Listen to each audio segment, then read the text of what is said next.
कर्मण्यवाधिकारस्ते मा फलेषु कदाचन मा कर्मफल हेतुर्भो माते संगस्त कर्मणि। আজি গীতাৰ ফেমাছ শ্লোকটোৰে মই মোৰ ভিডিঅ'টো আৰম্ভ কৰিলোঁ। হেল্ল' নমস্কাৰ, মই হীৰামণি আপোনালোক সকলোকে মোৰ অকণমানি ইউটিউব তথা ফেচবুক পেজলৈ স্বাগতম জনাইছোঁ। কি খবৰ আপোনালোকৰ? আশা কৰোঁ সকলো ভালে আছে। মোৰো ঈশ্বৰৰ কৃপাত আৰু আপোনালোকৰ আশীৰ্বাদত ভালে। থাম্বনেইল আৰু টাইটেল চাই নিশ্চয় অনুভৱ কৰিব পাৰিছে আজি মোৰ জন্মদিন। সূৰ্যৰ চাৰিওফালে প্ৰায় মই 25 বাৰ অতিক্ৰম কৰিলোঁ, মানে মোৰ 25 বছৰ অতিক্ৰম হ'ল। বুঢ়ীয়ে হ'লোঁ দিয়ক গাইজ। তথাপিতো মানুহজনে বোলে কিবা জন্মদিন পাতে, তাকে অলপমান সাজি কাচি ওলাইছোঁ। কেনেকুৱা লাগিছে গাইজ কমেণ্ট কৰি জনাবচোন। পিছে মই কিন্তু নিজক বহুত ভাল পাওঁ আৰু নিজক বহুত ধুনীয়া দেখোঁ, কাৰণ আই লাভ মাই চেল্ফ। আৰু ৰাতিপুৱাতে চাকি এগছ আৰু শৰাই এখন আগবঢ়োৱা হৈছে ভগৱানৰ নামত। বাইদেউ আজি হৈছে 1 জানুৱাৰী আৰু 1 জানুৱাৰীৰ দিনাই মোৰ জন্ম হৈছিল। তাৰিখটো কৈ দিছোঁ কাৰণ কিয় ব্লগ এদিন পিছত যাব আজি দিয়া ইমান মোৰ সামৰ্থ্য নাই, মানে নিজে এডিট কৰিব লাগে, নিজে ভিডিঅ' শ্বুট কৰিব লাগে, চব নিজেই মানে আৰু তো ইমান নোৱাৰিম। সেইকাৰণে 2 জানুৱাৰীৰ দিনা পাব। যা হওক তথাপিতো উইচ কৰিব হেপী বাৰ্থডে বুলি।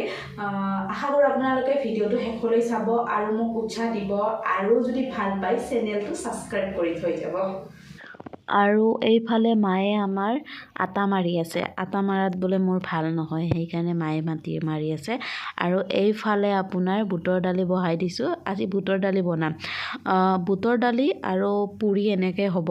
আজি মানে ছাডেনলি হৈ গ'ল মানে সেইটো, আৰু এনেকৈ কাটি থ'ম বুলি ভাবিছিলোঁ, কিন্তু মানুহজনে কৈছে কি অলপমান আয়োজন কৰা ভাল হ'ব, মানুহখিনিক খোৱালে ভাল, নিজৰ কাৰণে ভাল। আৰু এইটো আপোনাৰ কেৰাহীটো আপোনাৰ দেখাইছোঁ আপোনাক এই কাৰণে, মানে ঘৰত যদি বাচন যদি কম হয় নহয়, তেতিয়া খুব মানে কিবা এটা পাতিলে মানে এটা হয় আৰু আপোনাৰ অভাৱৰ এটা মানে মনত সৃষ্টি হয়, যে অভাৱ সঁচাকৈও বাচন বৰ্তনৰো অভাৱ। মানে আমি যে ভাড়াত থাকোঁ, বাচন বৰ্তনৰ প্ৰাধান্য ইমান নিদিওঁ, কিন্তু কিবা এখন কাজ হ'লে বা কিবা এটা সৰুকৈ পাতিলে অনুভৱ হয় বাচন দুখনমান আৰু ল'ব লাগিব বুলি। আৰু এইফালে বুটৰ দালি চম্ভাৰ মাৰিবৰ কাৰণে, কিছুমানে চম্ভাৰ কয়, কিছুমানে তেলনি কয়, আমাৰ মাহঁতে তেলনি বুলি কয়। তেলনি মাৰিবৰ কাৰণে মই কেৰাহীটো পাতি থৈ দিছোঁ আৰু তাৰপিছত তেল দি দিলোঁ। তেল দিয়াৰ পিছত মোৰ মনত আহিল যে পাঁচফোৰণচোন নাই। ঠিকছে চালোঁ, এইটো টেমাত থৈ দিওঁ, পাঁচফোৰণ নাই। এতিয়া কৰোঁ কি, গেছটো চিমত থৈ কিনে দৌৰিছোঁ ভাড়া ঘৰৰ মানে মালিকনীৰ তাত, বোলে খুৰী মোৰ তাত পাঁচফোৰণ নাই দিয়কচোন বুলি। বেচেৰিয়ে দৌৰি আহিছে জানেনে, আহি কিনে মোক পাঁচফোৰণ দিছে আৰু ধুনীয়াকৈ তেলনি মাৰি কিনে একদম মানে বুটৰ দালিখন সোৱাদযুক্ত কৰি দিছে। খুৰী আপোনাক বহুত বহুত ধন্যবাদ, কাৰণ মোৰ এই বিশেষ দিনটোত এনেকৈ আহি কিনে মোৰ পাকঘৰত বুটৰ দালি তেলনি মাৰি দিয়াৰ কাৰণে আৰু বুটৰ দালিখন সোৱাদযুক্ত কৰি দিয়াৰ কাৰণে বহুত বহুত ধন্যবাদ। খাদ্যৰ লগত মানুহৰ সুখ অলপমান জড়িত হৈ থাকে বুলি মই ভাবোঁ, কাৰণ কিয়, যদি আপুনি মানুহকেইটাক মাতি আনি কিনে যদি জিভাত নলগাকৈ খাদ্য দিয়ে, তেতিয়াহ'লে মনটো অলপমান ক'ৰবাত নহয় ক'ৰবাত বেয়া লাগে। তো বুটৰ দালিখন এয়া চাওকচোন, বহুতেই ভাল হৈছিল। মই খাই বহুত ভাল পাইছিলোঁ, সেইকাৰণে আৰু এবাৰ ধন্যবাদ। তাৰপিছত গাইজ মই এইফালে পুৰি বনাবৰ কাৰণে আহি গ'লোঁ। ক'ত থ'ম বস্তু, ক'ত নথ'ম সেনেকুৱা লাগি গৈছে, মানে ঠাইখন অলপমান ঠেক, সেইকাৰণে। আৰু এইফালে আপোনাৰ ফুলা লুচি, মানে আগতে নহয় মোৰ লুচি ফুলা নাছিল। ভাবিছিলোঁ কিয় ফুলা নাছিল, এতিয়া অলপমান গম পোৱা হৈছিলোঁ কেনেকৈ দিলে কেনেকৈ ফুলে। তো প্ৰচেছটো আপোনালোকে নিশ্চয় জানে, মইনো আৰু কৈ কিনে সময়নো নষ্ট কিয় কৰোঁ। তো চাওকচোন কি ধুনীয়াকৈ ফুলি গৈছে, বৰ ভাল লাগে মোৰ এই বস্তুখিনি চাই কিনে। এই যে ৰুটিখন ফুলি আহে, সেইটো চাই কিনে মই বৰ ভাল পাওঁ। কিয় মনত এটা আনন্দ পাওঁ, নাজানো কিয়। আগতে হোৱা নাছিল যে, এতিয়া হৈছে, সেইকাৰণে আনন্দ পাওঁ চাগে। আৰু গাইজ প্ৰায়ে মোৰ বনোৱা মিলোৱা হৈ গ'ল। এয়া ফুলা লুচি, আৰু এতিয়া আপোনাৰ মানুহবোৰক মাতাহে কথা, কাৰণ এতিয়া কেক কাটিব লাগিব। আৰু এইফালে গাইজ মানুহজনে মুখেৰে বেলুন ফুলাই ফুলাই তত পোৱা নাই খুব মানে আনন্দ ঘৈণীয়েকৰ জন্মদিন পাতিব মই মানে এওঁৰ কাৰণেহে পতা হৈছে জন্মদিনটো বুঢ়াই হৈছোঁ কিহৰ জন্মদিন পাতিব লাগে ন তথাপিতো মানুহজনে কৈছে নাই জন্মদিনটো পাতিম কেক আনিম কেক ৰাতি আপোনাৰ 12টা বজাত কাটিব লাগে 31 ডিচেম্বৰৰ দিনা তো ময়ে কৈছোঁ নালাগে ৰাতি ইমান কেক কাটিব মানুহৰ লগত একেলগে লগ হৈ কিনে কাটিম দিয়া তাৰপিছত কৈছে হ'ব দিয়া তাৰপিছত আৰু মালিকৰ ঘৰত যাই কিনে ফ্ৰিজত কেকটো সোমাই থৈ আহিছে ডাঙৰ হৈ অহাৰ লগে লগে জন্মদিনৰ নতুন নতুন অৰ্থ প্ৰকাশ হয় বৰ্তমান মোৰ আজি এই জন্মদিনটো উদযাপন কৰি থকাৰ সময়ত এটা কথা উপলব্ধি হৈছে যে আমিবোৰ অস্থায়ী এদিন যাবগৈ লাগিব আৰু এয়া মানুহজনে আনি দিয়া কেকটো এতিয়া কাটিব লাগিব কেক চ' গোটেইবিলাক লগ হৈ কিনেহে কাটিম বুলি ভাবিছোঁ ৰ'ব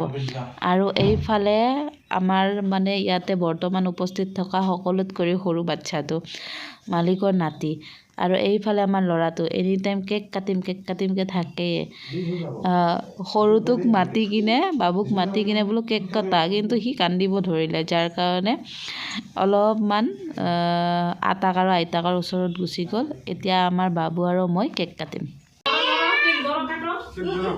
Happy birthday.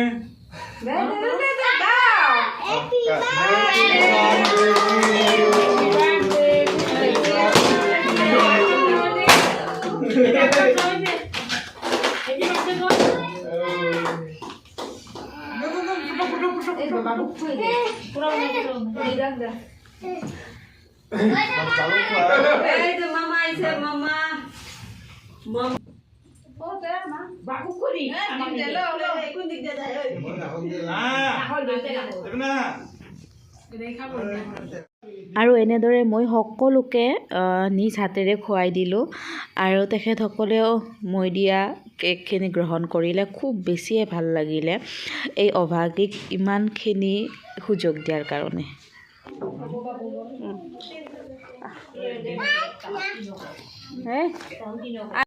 আৰু এইফালে আমাৰ কলিজাই এতিয়া বিতৰণ কৰিব ধৰিছে পুৰি সি মানে এইবিলাক বস্তুত খুব আগ্ৰহী লখিমপুৰত গ'লেও কিবা এটা আয়োজন কৰিলে সি মানে পানী বিলাব নহ'লে কিবা কৰিব খুব ভাল পায় সি এইবিলাক কৰি কিনে আপোনালোকে আশীৰ্বাদ কৰিব নিজেতো একো এটা সমাজৰ কাৰণে কৰিব নোৱাৰিলোঁ আজিলৈকে যাতে সি ডাঙৰ হৈ কিনে সমাজ তথা আমাৰ কাৰণেও কিবা এটা কৰিব পাৰে মানুহক যাতে দুখ প্ৰদান কৰিব নোৱাৰে সুখ দিয়ে আৰু মোকো আপোনালোকে আশীৰ্বাদ কৰিব যাতে মই সমাজত কিবা এটা দিব পাৰোঁ ঈশ্বৰে যে মোক ইয়াতে জন্ম দিছে তাত যাতে মই কিবা নহয় কিবা এটা কৰি যাব পাৰোঁ বহুত কিবা কৰিব নোৱাৰোঁ কিন্তু তথাপিতো সুযোগ যাতে প্ৰদান কৰে ভগৱানে সেইটোৱে কামনা কৰিছোঁ আৰু এইফালে ভিতৰত কেইজনমানক দি দিছোঁ আৰু বাহিৰতো আছে কেনে কি লাগব আৰু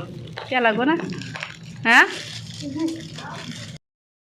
সিহঁতে বাহিৰত বহা দেখি মোৰ মনটো বহুত বেছি বেয়া লাগিছিল তো সেইকাৰণে মই ভাবিলোঁ এতিয়াই বহি দিওঁ ইহঁতৰ লগত যাতে সিহঁতৰ মনটো দুখ নাপায় যে আমাক বাহিৰত দিছে বুলি আচলতে জাগা নাই যাৰ কাৰণে এনেকুৱা হৈছে জাগা থাকিলে ভিতৰতে দিলোঁ হ'লে চবকে আৰু এয়া লাষ্টৰ অতিথি আমাৰ এওঁৰ বন্ধু আৰু তেওঁৰ পৰিয়াল খুব ভাল লাগিল তেখেতসকল অহাৰ কাৰণে এতিয়া গাইজ বাজিছে 11টা আৰু এতিয়া খোৱাহে কথা ভাত চাত খোৱা হ'ল বাচন ধোৱা ঘৰ সাৰা মোচা চবখিনি কৰা হ'ল তো আজিৰ ভিডিঅ'টো ইমানখিনিয়ে যদি ভিডিঅ'টো চাই ভাল পাইছে প্লিজ চেনেলটো ছাবস্ক্ৰাইব কৰিব নাপাহৰিব আজিলৈ আহিছোঁ সৰ্বে ভৱন্তু সুখিনঃ ৰ'ব গাইজ আৰু বাৰ্থডে বুলি কেইটামান ফটো উঠিছিলোঁ তাকে সংৰক্ষণ কৰিম বুলি ভাবিলোঁ ইউটিউব বা ফেচবুকৰ ভিডিঅ'ত সঁচাকৈ এইখিনি সময় পাহৰিব নোৱাৰা সময় বহুত ভাল লাগিল আৰু যোনে যোনে মোৰ জন্মদিনত আহি কিনে মোক কৃতাৰ্থ কৰিলে সকলোকে ধন্যবাদ আজিলৈ আহিছোঁ নমস্কাৰ